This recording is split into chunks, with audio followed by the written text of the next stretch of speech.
Hello, welcome to Hack Games. Recently, the CEVO and GAMEBANANA mapping contest has been finalised by the judges with a selection of 10 maps. It's now up to the community to vote for their favourite and pick the winner. For me personally, this is a huge deal, as we all know CSGO is in desperate need of new competitive maps, so I hope everyone is going to use their vote wisely. I've got a bad feeling that it may just turn into who has the most friends or how graphically pleasing the map's display image looks. This is why I've been hosting a number of community events over the past week with subscribers to test out their maps in a competitive environment and see how they play. I think it's very important that people actually play a proper game on each of the maps before casting their vote to get a decent feel as to whether it could actually be successful in league play. I know the guys over at the Go Show have been doing a bunch of videos that go in depth on particular maps with the rotation times and whatnot, and they've done a really good job. What I wanted to do though is play them myself with you guys and give my honest opinion on each map with a summary of the top 3 and why they deserve your vote. I'll have a link to the poll in the description, but first let me show you my overall top 10 rating of all the maps.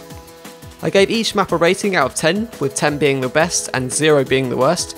Now you might think some of the ratings are a little harsh, but there are legitimate reasons for a few being so low. So starting from the bottom, I gave CEVO a cold 0 out of 10. This map had a ton of issues with it, but the main feature that made it incredibly CT-sided was the church positioned in the middle, which could overlook both the A and B bomb site. CTs would always beat the terrace to the church, and it was just ridiculously overpowered. There were also FPS issues with the props inside the church causing terrible lag spikes, which was a bit awkward as it was the one place where most of the action actually happened. The main issue though was obviously the church. It covers both bomb sites far too easily and wouldn't fit into a competitive map rotation in a million years. Firehole is the next map at number 9 with a rating of only 1 out of 10. Now there seems to be some miscommunication about this map, as for some reason it has the second most amount of votes in the competition. Either the map creator has a lot of friends or a whole bunch of people are being misled into thinking it's a good map. It isn't a good map, and I'm going to explain why. First of all, let's not forget that these maps are supposed to be designed for competitive play. Things should be clean and simplistic with an easy way to navigate the map. This map is ridiculously big with a ton of corridors, rooms and dark alleyways for players to hide in, creating a lot of problems for the approaching terrorists. It puts them at such a disadvantage trying to get the bomb down, as they pretty much have to clear out each room if they want to think about planting due to how open the sites are. When a player is saving their weapon, it turns into a rather awkward hide and seek game, with the other team sending out a search party having to clear every nook and cranny to hopefully find the frag. There are just so many unnecessary rooms that add nothing to the map that people can hide in. Another rather major flaw that you'll notice straight away on the terrorist side are the spawns. Your teammates spawn split up in different rooms, resulting in a ridiculous scenario when you're trying to sort out drops. This last thing is probably a bug more than a feature, but we discovered that you can actually get on top of the roofs using the middle building, creating a very overpowered position. You don't actually need to be boosted, you can do 100% solo, which is quite worrying. It's just such a terrible map with so many flaws that I'm extremely concerned at how many votes it's managed to gain. Anyone who plays competitive Counter-Strike will understand what bad design it has, and there's no way in hell any of the top teams would play this in leagues. So moving on to the next map at number 8 is of course Sewage, which I gave 2 out of 10. I feel kind of sad for the creator of this map, as I actually saw his comments in a CEVO thread. What he's tried to do is recreate the playstyle. It's very close quarters with a lot of choke points and small distances between the two spawns. He said the map would embrace shotguns and bring something fresh to competitive games. The thing about shotguns is true, they work very well on this map, but it's literally all close quarters everywhere you go. There's no long stretch for AWPers, and you could probably get away with not buying a rifle for a good portion of the game. The bomb sites are small and everything feels cluttered, with areas of the map sectioned off by automatic doors. There's actually a pretty big bug too with the doors that allow player names to pop up when standing from behind. Now so far you're probably thinking this doesn't warrant the low score of 2 out of 10, but I've yet to mention something that puts a massive downer on the map.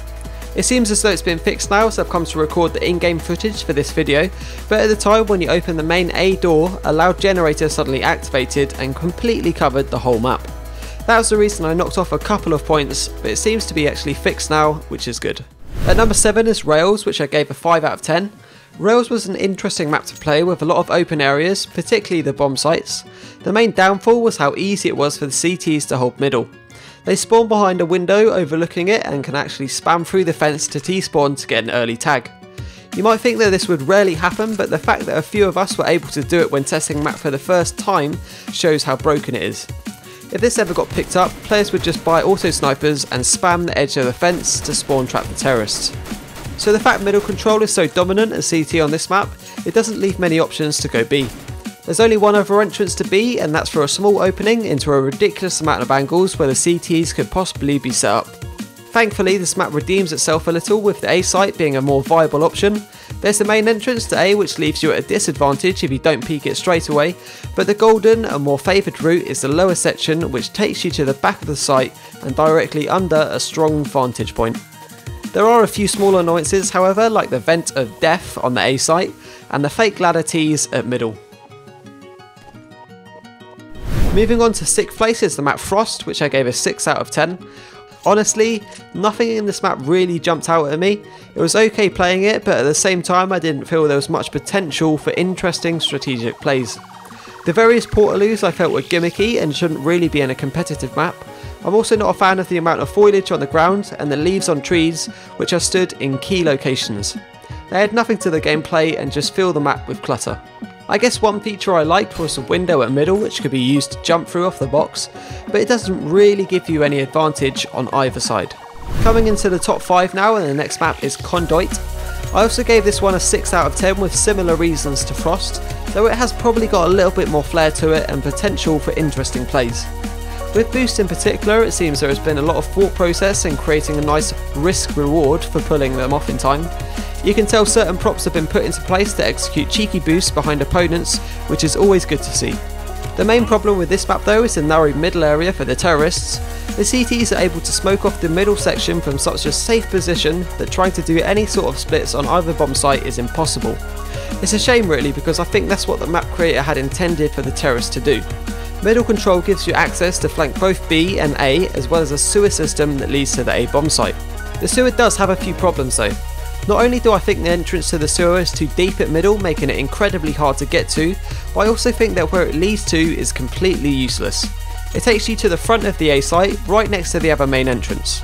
To keep the CT's attention on multiple angles, it should be placed at the back of the site for some entertaining splits. Now I guess you could say that the terrorists can use it as an access to middle by smoking off close and sneaking through the door. This could actually be viable had there not been a box placed in the perfect position to counter such a strat. My choice for 4th place was Kyrenia, which I gave a respectable rating of 7 out of 10. This map played very well on its first test run, it's easy to navigate and has decent timings of when the two sides meet. Unlike previous maps where the middle is ridiculously hard to take control of as terrorists, this one has got the balance just right. The Ts will always be able to set up before the CT side due to the long passageway they run down to get into position. The middle area is actually quite nice to hold as terrorists, as you can base a number of strats off it, particularly on the B site. With a bit of time though, you can perfect some nades to split from middle to A. One thing I love, which I haven't really spoken about in any of the previous maps, is a skybox. You have so much freedom to throw nades over walls, which of course makes for far more elaborate strategies. A simple example would be pushing up to A after taking middle control. You can have your teammate from upper A throw a pop flash over the wall to blind anyone facing down the long lane, for your AWPer to then peek and pick up a frag. Now when you look at the A site for the first time, you might think it would be really hard to take. The great thing about this map for the T side is the freedom to set up from behind cover and execute smokes and flashes onto key areas. It's a map where you can easily sell fakes on, which always makes for great entertainment, and there are enough entry points on both sites for the CTs to have to be constantly aware of 2 or more different angles. My only gripe with this map, which can be easily fixed, is the abundance of foliage that has been needlessly added. Some plants and vines actually obstruct player vision and ruin the gameplay. I think if it had been released without all the unnecessary eye candy, I'd have probably marked it up one to give it an 8 out of 10. So we finally reached my top 3 map selections. I didn't actually intend to go as in-depth on the other maps, but I got a little bit carried away and felt like the map creators might appreciate a bit of feedback. Anyway, now it's time to get down with the real business. My top remaining 3 are Pressure, Gualia and Sanguinis, all of which are great maps providing some solid gameplay. So at 3rd place is Pressure, which I gave a 7 out of 10. It's a really balanced map that has resulted in very close games each time it's been played. The interesting design of middle makes for a risk-reward playstyle, giving you major map control if you are successful. From the middle warehouse you have great opportunities to flank both the A and B bomb site with a coordinated push. The overall layout of the map is quite simple, but does have a few special elements like the vents at B and the sewer system.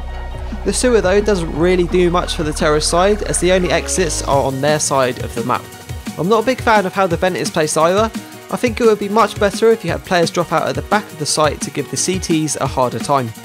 At the moment it is pretty easy for the CTs to retake bomb site B, as they have so many angles to stream flashes into the site. I know the creator of the map said he made a big effort to make sure nades could be chucked over walls, but a lot of the buildings are so high that the terrorists would struggle to throw them accurately from a distance. Pot flashes are still possible, but you have to throw them from such open positions that it might not be viable in a real match. Unfortunately, this does dwindle down the possibilities for team strategies, which is a real shame. At number 2 is Gwalior, which is a map that's been getting a lot of talk recently. I gave it an 8 out of 10 for several reasons. Let me just jump right in and say that the visuals for this map are really impressive. I know that the gameplay is obviously the main factor for a competitive map, but you can really tell the amount of love that has been put into this project. It's quite small and compact with a nice contrast of different heights which connect flawlessly. It's very easy to move your way around the map and you can learn the layout in a heartbeat. The bridge that spans across middle connecting the two sites is a fantastic feature, allowing quick rotations for both sides.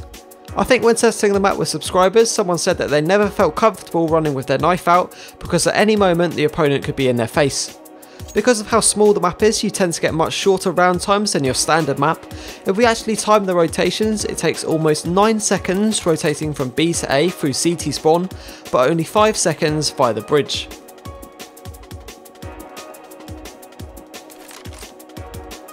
Thankfully, the bridge is easily contestable by both teams, with it being exposed from the A doors, upper B, and of course both sides of middle. Another reason why the round times can end so fast is due to the short distance of the meeting points between the two teams. If both teams were to fully push their position, you'd have the close quarter gunfights very early in the round, often resulting in a minute left on the clock. I'd argue that this is interesting and it brings our map with a completely different playstyle, forcing the more passive teams to adapt. The only thing I'd change are the meeting points. If there was a little bit more ground between both sides, you could see a bit more variety in team setups. Smokes and flashes are easy to deploy over walls, and it's nice to see some gaps created for the explicit purpose of being able to flash a site. You might think the B-bomb site is ridiculously hard to take with the CTs having the height advantage, but it's designed in a way where you can stream smokes and flashes safely from upper to help you get the bomb down when entering through the sewer.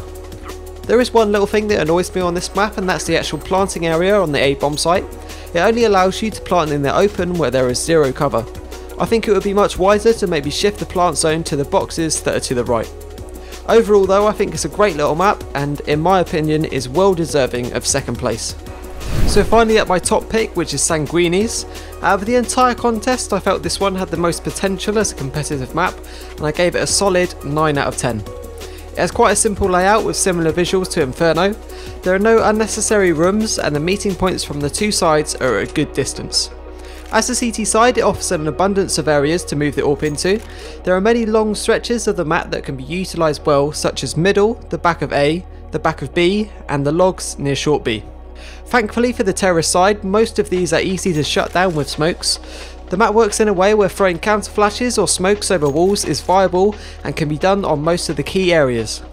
For example, you can throw a smoke from T-spawn to land deep into middle to get control of the fountain. From here you can hit short B without getting spotted. The same can be done with the A site. Throw the smoke over this building to shut off any AWPers spotting the entrance.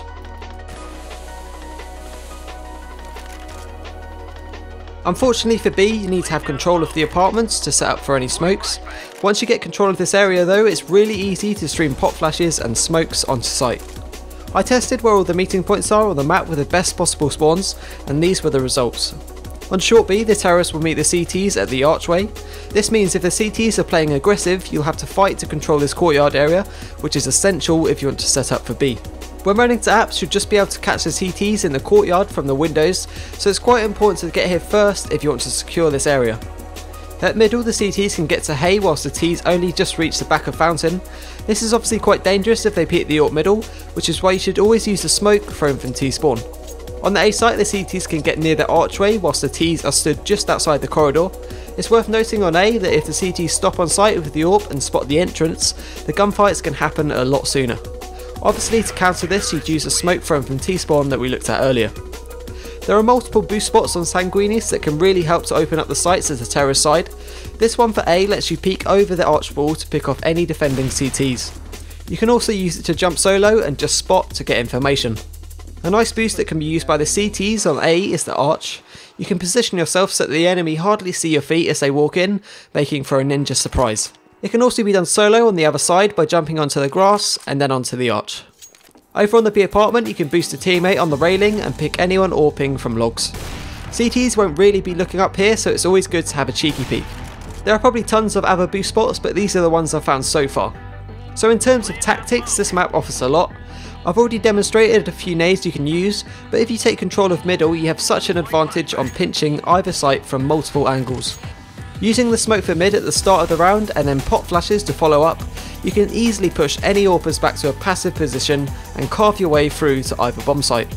The map also allows for some quite elaborate stacks by the CTs for eco rounds, which is always nice to watch. From what I can tell, it's quite a balanced map, but I think once teams dedicate a bit of time to it, you might see it becoming more and more T-sided. I really do hope people like this map as much as I do. I've played it quite a lot recently whilst preparing this video, and it's certainly been a lot of fun. The poll over on the CEVO website is actually still live, so I urge each and every one of you to go and vote for your favourite map. It's up to you to come up with your own decision. Please bear in mind these are my personal opinions after playing each map at least once. If you haven't got the chance to play any of these maps, then hopefully this video will help you decide which map deserves your vote. Please use it sensibly though, as the winning map will most likely be picked up in a number of leagues, and I think I speak for everyone when I say we want it to be a success. Remember, the link's in the description, make sure you go and vote.